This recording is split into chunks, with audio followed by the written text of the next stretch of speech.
কেউ কেউ কোন কোন উলামায়ে কেরাম লাইলাতুল কদরের চেয়েও এই জিলহজের প্রথম 10 তারিখকে বেশি প্রাধান্য দিয়েছেন।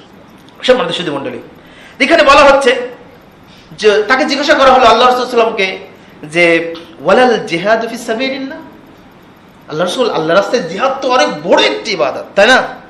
আল্লাহর রাস্তায় জিহাদও কি নয়? তখন তিনি বললেন ওয়ালাল জিহাদ ফি সাবিলিল্লাহ, না, আল্লাহর রাস্তায় জিহাদও এর চেয়ে বেশি প্রিয় না আল্লাহর কাছে এই 10 দিনে যা করা হয়।